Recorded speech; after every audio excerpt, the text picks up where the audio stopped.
Hello and welcome to Community Thinkers, a broadcast series from the Summit Hill Association. Thanks for joining us. In this series, we hear from one of St. Paul's most thoughtful people about issues that matter to our neighbors here in Summit Hill and St. Paul as a whole. I'm Sherry Johnson, a process guide, inclusion trainer, and complexity coach. I'm also a board member here at Summit Hill.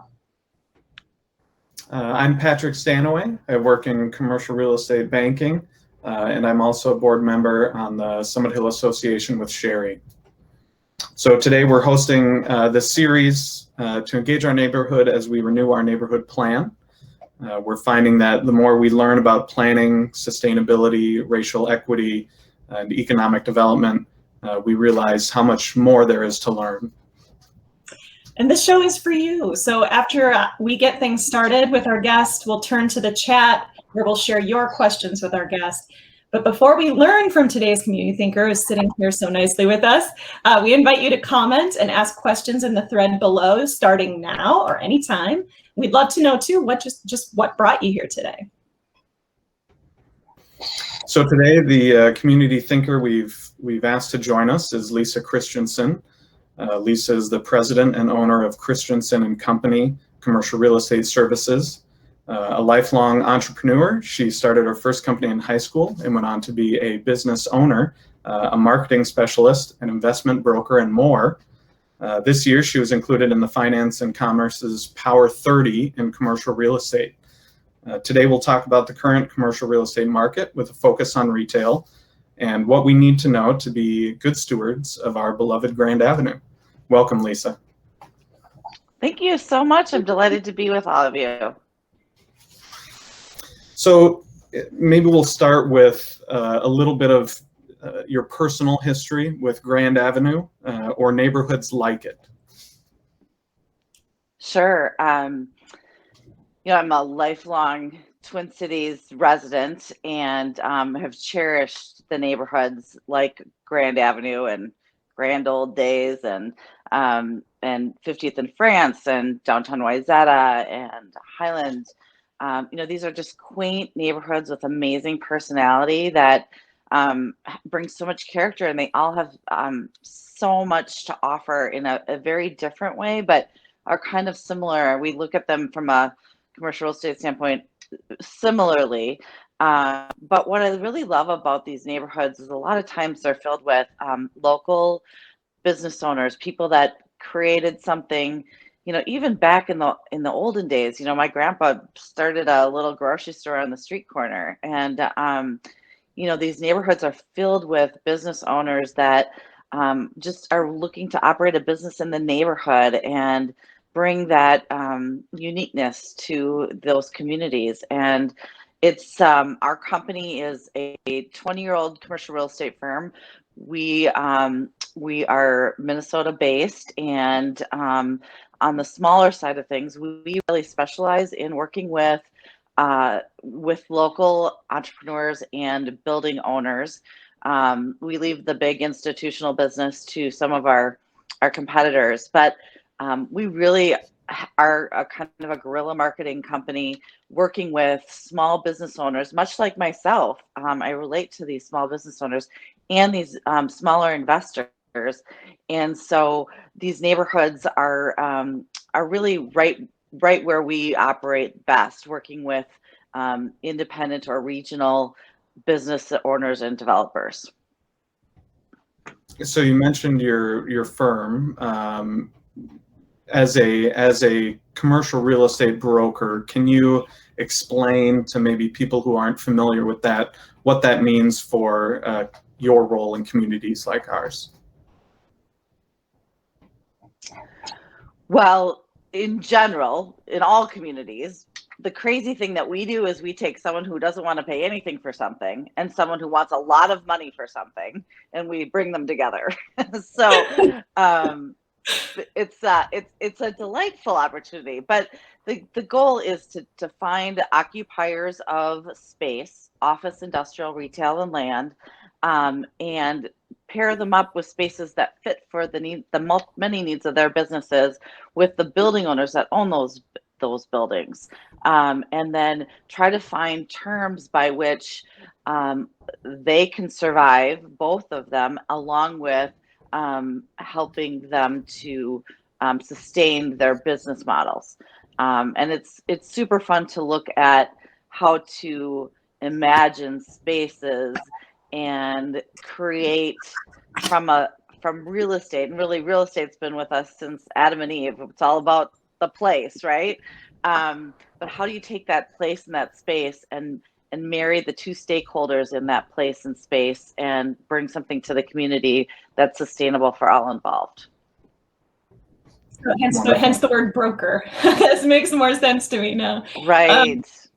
Yeah. So as we work on our neighborhood plan, and I'm the co-chair of that committee, or sorry, chair now, I guess, many of us are really concerned as we look toward our future about our business community and what it costs to access and remain on Grand Avenue when retailers and restaurants have so many struggles in the market. What are you hearing about these struggles from your clients right now? You know, it is really tough. I mean, I think from all aspects, you know, there's challenges on margin in every aspect of the business. There's also a challenge to find quality talent. You know, everything that we do is kind of reimagined constantly. So, and we're smart, amazing people, so we adapt to those changing circumstances. But you know, taxes are super high. It's hard if you think about how much it costs to how many scoops of ice cream you need to scoop to pay $6 a square foot in property taxes, not to mention rent and overhead and, you know, your cost of goods sold. You know, costs are really expensive. Utilities, all of the supply. I mean, supply chain has been a huge issue, especially this last year. And staffing is a challenge. We don't have enough people to work in these businesses and land. And a lot of these jobs are jobs that need the pricing for the products can't sustain a super livable wage. So there's a lot of pressure on these businesses. In some cases, you know, you can't even justify having an employee on staff if you can even find them. So there's just a lot of challenges to running a small business in a neighborhood. Thank you. So given those struggles, what are some things neighborhoods or cities might do to support our small business sector in particular? So I think that we have to, I mean, clearly you want to support your small business and your local business. I think that the small business itself has to find multi-channel ways of operating. So we know now that operating business on the internet and curbside delivery and shipping and other delivery is really important for businesses to succeed. So looking at the tools available to us and the new ways people are shopping, businesses have to take advantage of that. So I would say, yes, your community has to support those businesses. I think that the cities and the neighborhoods need to understand the new requirements. And I don't think we even know exactly what those look like for these multi-channel distribution systems to happen. But, you know, things like the true retailer now must have the ability to have regular pickups for their delivery staff that might be local, but they also need FedEx and UPS to be able to pick up. They may have a component that was traditionally just a retail store. Now they may have a bigger warehouse component, which should be and traditionally has been less expensive than retail space. So, you know, it's kind of like back in the olden days, you know, they used to have the downtown, and the downtown was everything. It was the mill, it was the stores, it was the school and the church, and everybody went downtown, right? And then it's really only been about 100 years that zoning has been in place, where the people decided they didn't want to live next to the factory, and they didn't want to. They separated things, so all the warehouses were over here, and all the retail was over here, and we all lived over here. interestingly enough, that's all kind of changing and reimagining. So kind of like bell bottoms, it's coming back in style to live next to the warehouse and to live next to the restaurant. And my daughter moved to the North Loop downtown yesterday, and that's a classic example of that. It's just completely different from what it was, several years ago, and now reimagining these neighborhoods that maybe the zoning needs to be looked at a little differently, because we're wanting to do some of these things. We found ways to clean up the air and to operate in a way that isn't as offensive from a development standpoint or from a manufacturing standpoint. And so now we want to live and be around all of these things, and we want to walk down the street to work. And so it's all kind of coming back to like the Laura Ingalls Wilder days. Yeah, I'm remembering we had Terry Tao on our show about equity, and she talked about this fact that so many people have to have a car to drive all the way to the suburbs to work in fulfillment centers, and that dynamic is becoming increasingly true, I think. Yeah. So when it comes to new development along Grand Avenue, and we've got some big questions facing us about this right now, what kinds of design trade-offs would a builder have to consider given all those economic pressures? And why do so many developments seem to be at such a relatively large scale compared to the surrounding structures? Is it just to maximize profits? Boy, I wouldn't even say to maximize profits. I mean, I think you have to be a little nuts to be a developer. And I don't know that any developers would tell you any different. There are so many aspects for development that are out of your control. And what's the old saying? You want to be the firstborn, the second wife, and the third developer on a project. The challenges are real for development. And so I do think that a lot of people have this vision of the developer being this super wealthy person that is just looking to make as much money as absolutely possible. But there are a lot of deals and developments that win, and there are some that lose. And those losses are huge for those developers when everything doesn't go right. The timeline and the cycle for a development project is very long. There's all kinds of costs and construction challenges that they can't always foresee going into that situation, especially with redevelopment. You don't know what you're dealing with underground. You've got cities and neighborhoods that you want to try to fit in, and then there's certain regulations that are put on the developer, and ultimately whoever is the end user of that product, whether it's multifamily or retail, they end up paying for those costs. Developers typically have a pretty they're not making huge dollars. I mean, they've got a development fee that they have to justify to all the lenders and all of their stakeholders. So the person at the end of the day, the rent that can sustain that project is really what the consumer or the tenant pay for. And so all of that has to be factored in, and somehow the deal has to work. So it's really not about a developer trying to make as much money as absolutely possible. It's about trying to pencil out a deal that works, that meets all the regulations.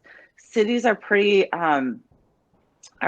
good at asking for the moon from developers, asking them to do things that affect the area and tacking those costs onto the project in order to get some things done. Well, those project costs that the city's laden on to the developer have to be paid for by the tenant. And so the size of the project has to justify the ability for the project to even happen and for even to work. Last night, my husband and I dropped off the U-Haul after moving our daughter in downtown, kind of over in East Bloomington, and drove by a building, and it's a single-story office building on a chunk of land that he told me his dad built. I didn't realize that. And there is absolutely no way that that single story office building would ever pencil out as a redevelopment today. You couldn't just build a little building on an acre of ground and make that work today with all the costs and regulations and requirements. And that's why you see such high density everywhere. Sure. So we just did a market study here for Grand Avenue, and it concluded that the retail vacancy on Grand was about 8.1%. Our asking rents are about $33 a foot. In your opinion, how does that compare with other retail nodes in the area? I think one of the things that people like to see is small local tenants, and is $33 a foot plus property taxes $5, $6, $8 a square foot prohibitive for small local tenants? Lots of questions there and complicated answers. The uncomplicated part is, it just really depends. There are certain businesses that can sustain those rents, but there's a lot of costs that are involved in running a business, as most of you know, and the startup costs have to be factored into that as well. So it's a math problem. $33. In our system, most of the rents are listed as negotiable. A lot of those businesses could sustain those rents in the past, and it's harder today. But those buildings are underwritten at those rents. So for landlords to lease space to tenants that can't afford those rents, well, quite frankly, some of them just can't do it because of the way that their buildings were underwritten with their investors and or their lender. So can a tenant survive paying $33 rent? Yes, if they have the right product, system, services, supply chain, staffing, distribution methods, and so there are those businesses that can sustain that. But is that an easy number? Is that an easy hurdle? Those are on the high rents around, from all over the Twin Cities, and so there's more to just the rent. How much did the landlord put in for TIs? How much does the tenant have to put in for TIs? TIs meaning tenant improvements. I mean, building out a restaurant can cost $1 million. Those are on top of rent. So how do you sustain that? What condition was the space before they took it over? It's a complicated equation, and a really solid business owner is going to be able to sustain that if they've got a really good business plan and they know what they're doing. Now, we all want those cute little stores in the neighborhood that offer some really fun little services and products that are unique and special, and we also want them to just be in our own neighborhood, not be cookie cutter all over the country. I don't, the same thing. Well, it takes kind of a bag of money to start a business and keep it going and get it to the point where it makes it, right?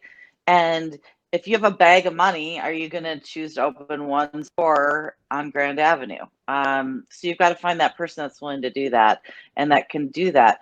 Startups are wonderful. And I think this is something interesting to think about, is to do kind of some incubator kind of things, because the less startup costs that are involved for both the landlord and the tenant, that can help some businesses try or pop up and all of those kinds of things, I think keep the neighborhoods interesting. But those models are not consistent with the way rents and brokerage and lenders are traditionally set up. So we kind of have to rethink that all. I could kind of go on and on about that, but does that make some sense?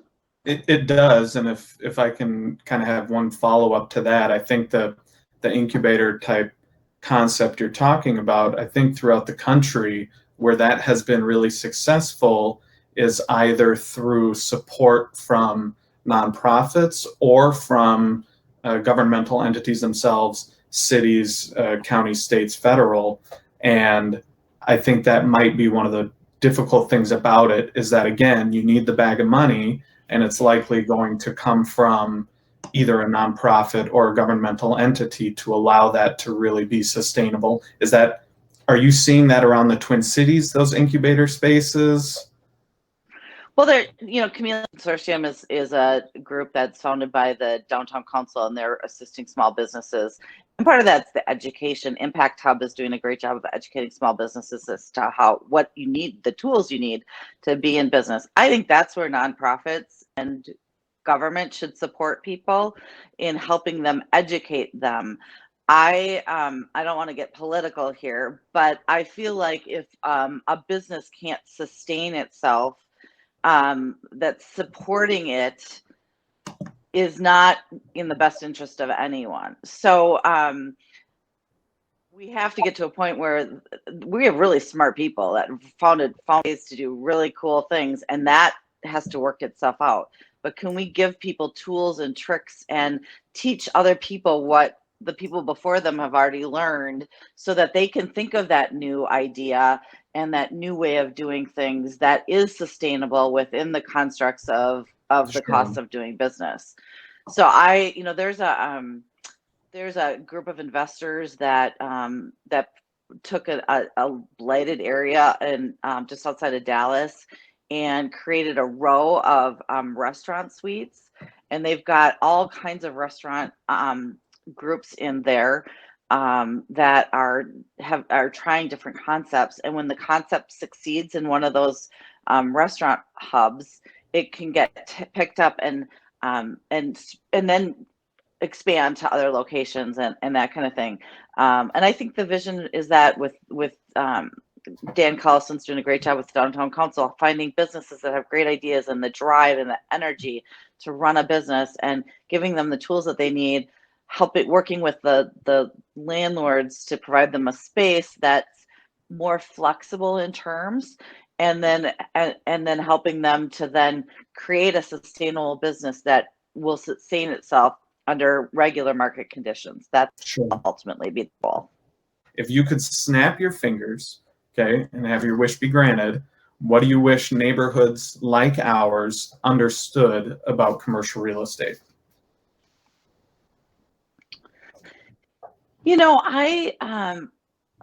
I really think that that's a good question. I think that it's really, really, really hard to own a business. It's way harder than you think. And I also think it's really, really, really hard to own a building. I mean, it's way harder than you think.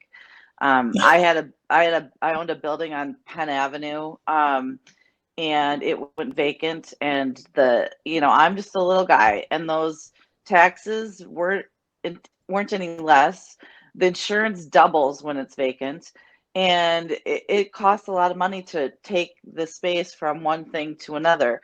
The community wanted to see tons of green space and improvements to that building, but if I did those little improvements, there would never be a way to justify doing a redevelopment down the road.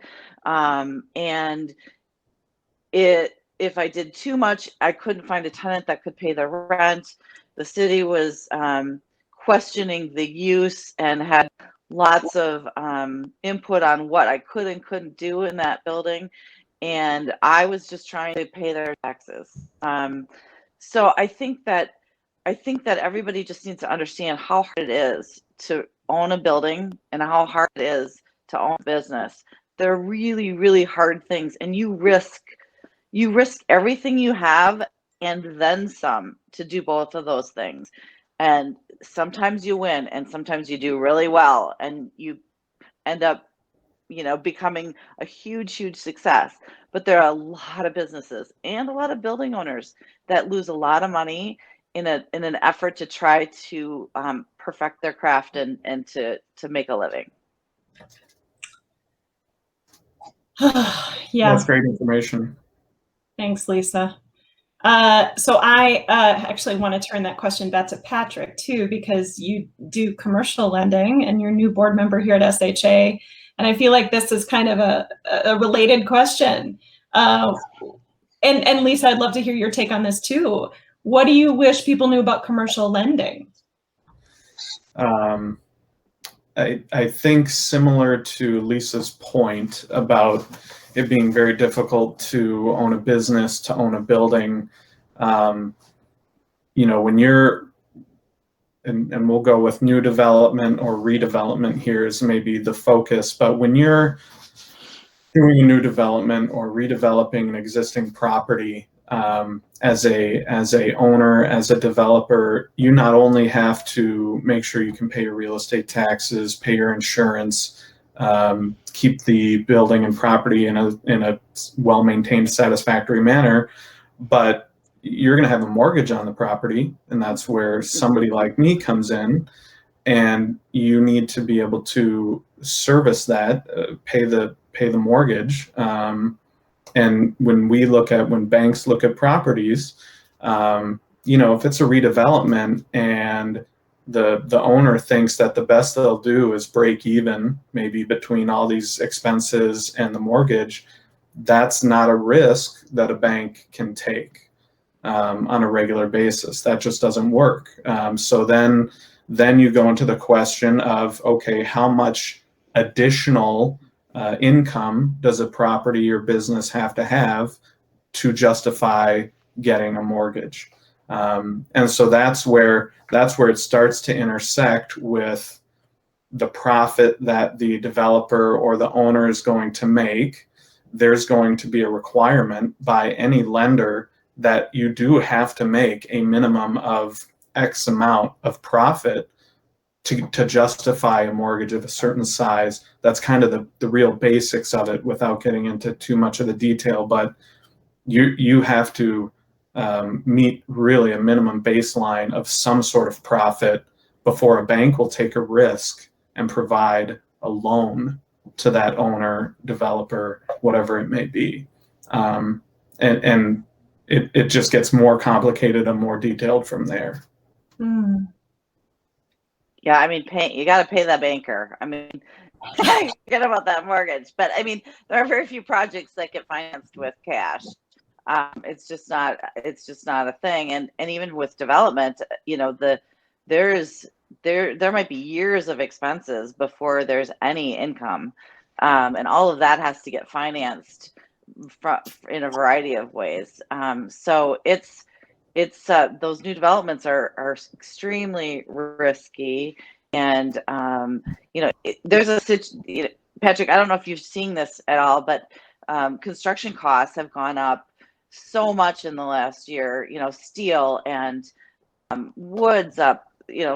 I hear 200-300%. Some of the projects that were approved for funding a year ago don't pencil out anymore when it comes, now that all the approvals have gone through and all the processes gone through to get everything lined up to where they can start to build. The cost increases have gone up so much that it no longer appraises out for the same value, and therefore there's going to be some challenges where banks are going to get really tight with their funds. I don't know, Patrick, are you seeing that at all? Certainly. That is the hot topic right now in construction, new development, and redevelopment. Over the past, whether you want to call it 12 months, 18 months, you've seen at times, depending really on the day or week that you look, a quintupling in lumber prices, where it went from a couple $300 per thousand board feet to $1,500 per thousand board feet. And so lumber being a huge part of your construction costs, if your construction budget is $10 million, all of a sudden it's $12 million. But you're not raising your income. You can't just, I'm going to raise my rents by 20% to cover that.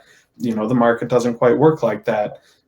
These days we're seeing that commodity price increase flow into drywall. With COVID, supply chain issues, getting your countertops, getting your cabinetry, there can be delays, and then labor costs, like you talked about earlier, Lisa. it's becoming more and more difficult to find workers. And so subcontractors, whether it's a roofer or a drywall company, whatever it might be, if you have to pay your people more, which isn't necessarily a bad thing, it's just going to drive costs of construction up. And that flows all the way through the project. If it used to cost you $20 million to build a project and now it's 24, you're either going to delay and pump the brakes on that, or you're going to have to find a way to make those costs flow through to your operations, whether it's apartment rents, whether it's office rents, retail, whatever it might be. It's hitting everybody really hard right now. No kidding. Should we go to the comments? What do you think? We have some questions. So first question is, what types of businesses and services can sustain all of these costs to do business? Let's say not even a new development, just in an existing development, particularly on Grand. Who can we expect to be able to come in? You know, people always ask me that, like, what kinds of businesses are going to work in our project? And yeah, I mean, you know, you've got your typical categories and what have you, but I think more than what categories and what types of businesses, it's really about the operator. You know, take an old baby at 50th in France. They were in the Galleria for years. She not only has a cute shop with really unique stuff, but she designs the clothing, she distributes it, she wholesales it. She knows her business. She knows her business super well. A restaurant, you know, it takes a lot of things to run a restaurant. Restaurants do great if they have all of those skills in-house somehow. They have to have a good chef. They have to know how to buy the food and know what the dollar costs and what the trade-offs are between the expensive butter and the cheap butter. And if the expensive butter if they can get the pricing in their neighborhood and community for that level of food, then they can get the expensive butter, but they can't get the expensive butter if they can't charge for that. So knowing every little detail about how to have customer service, how to market.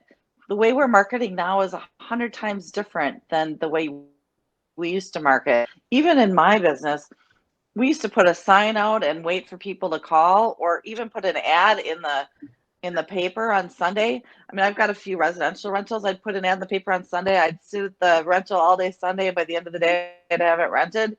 I mean, now we've got Zillow and Matterport photos, and we're really looking at showing up in people's Facebook feeds to say, hey, you're looking for space?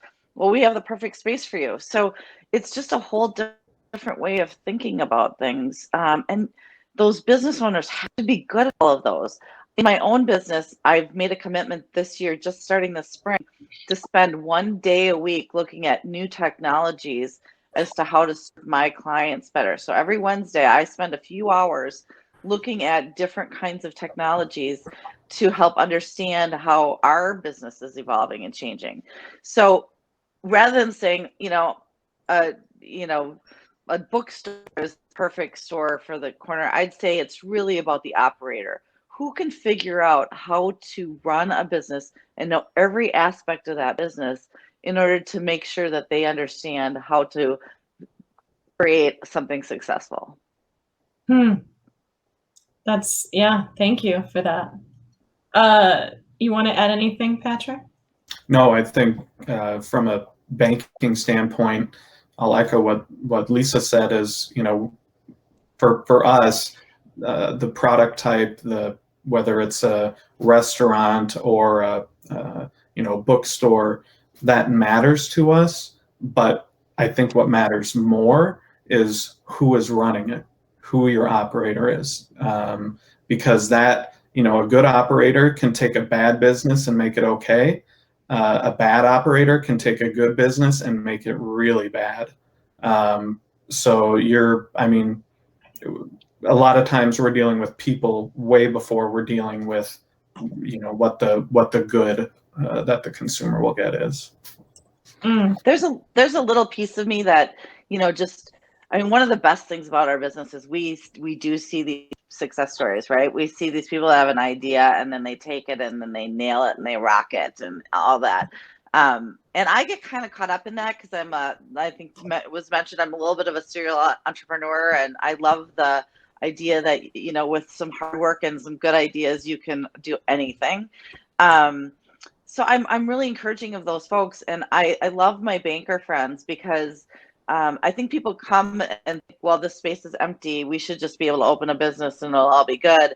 But I don't think a lot of people understand that you have to come to a landlord with the same kind of financials, business plan, team of attorney, accountant, banker, lawyer, and have all of their ducks in a row as much as possible to look at a space the same way you'd have to go to a bank and ask them to borrow you money.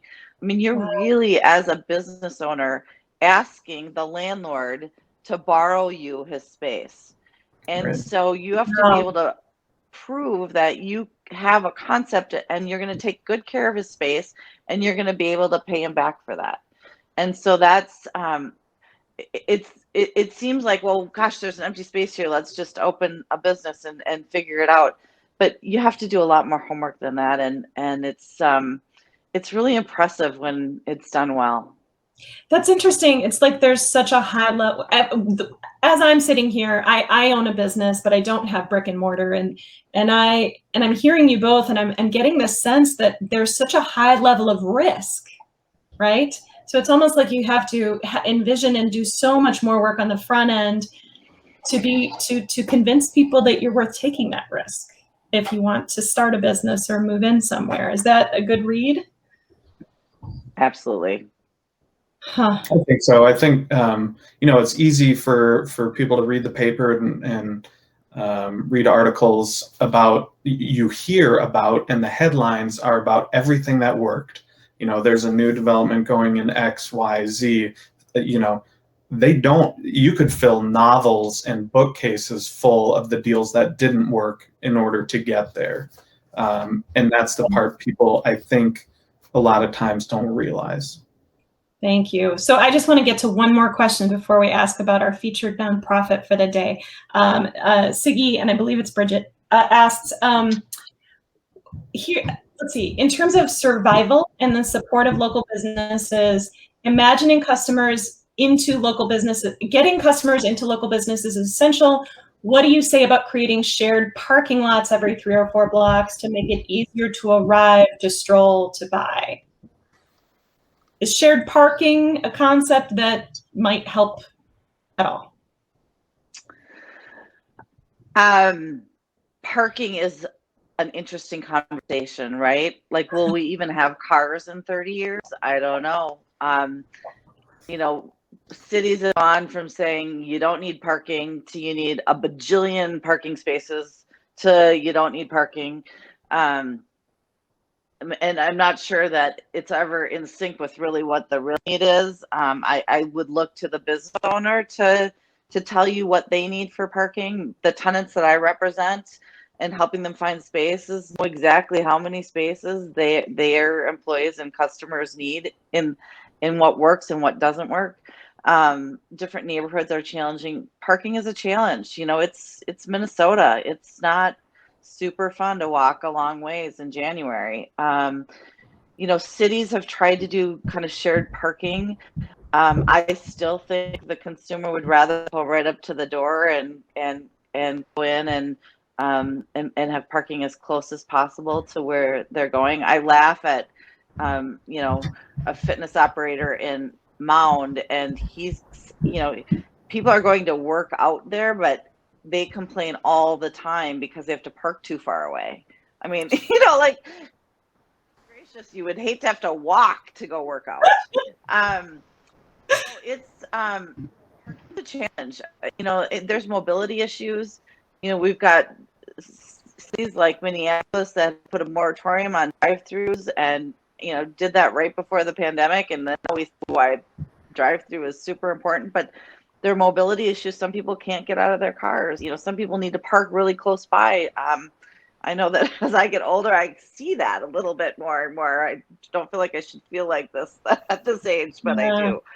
But then with the cost of commercial land, I would think that that gets really hairy to provide, surface parking in particular, or underground parking development. Parking's expensive and it doesn't generate a lot of income. And, there's a couple of organizations that are charging for surface parking lots to kind of help monetize that space so that it's, you can't charge, so you can figure out how to make that work. But that land is so valuable now because of the density we need in order to make the development numbers work that it's hard. But parking is to be treasured. And I think that to the extent that business owners and building owners can work together to share parking, I think it's a beautiful thing. We looked at a space yesterday and there's a church next door. They don't need space at the same time as the business that we're working with. And so there's a shared parking arrangement. Parking's valuable. And I think that there's creativity in how to make that work as well. Awesome. Well, Patrick's going to close us out, but before I ask, something we do every show is on our nonprofit community. What nonprofit would you like to highlight today, Lisa? I'd like to highlight Goodwill Industries. Goodwill is a client of mine, and the more I'm involved with them, the more that I understand the amazing work that they do. They are a 100-year-old company. Each Goodwill around the country there's several different independent Goodwills. Goodwill is a part of Greater Minneapolis, and we just opened a new store in Hudson. We relocated in Hudson, Fellow Western Wisconsin, but they do amazing work in sustainability, things that taking the stuff out of your closet and dropping it off and repurposing that, whether it's they sell it or they recycle it or all of the different things that they do. They even have a really strong e-commerce business where they take the things that you no longer want and sell them online to people that treasure those things and give them a new life, which is just beautiful. But they also then take the profits from those 51 stores in the Minnesota region and they train people to work. They give them the job skills and the help that they need. They have several nonprofit programs, all helping people to work, not to mention all of the people that they employ in their 51 stores. So a good old St. Paul company, 100 years old, doing amazing work in our entire community, and I think is an asset to all of us. I encourage you to drop off, donate, and buy things in the stores. That's awesome. Wonderful, Lisa. Thank you. Patrick, why don't you take us all the way to the end? Sure. So where can people connect with you, Lisa? Spaceavailablemn.com. Okay. So space available, the abbreviation for Minnesota.com.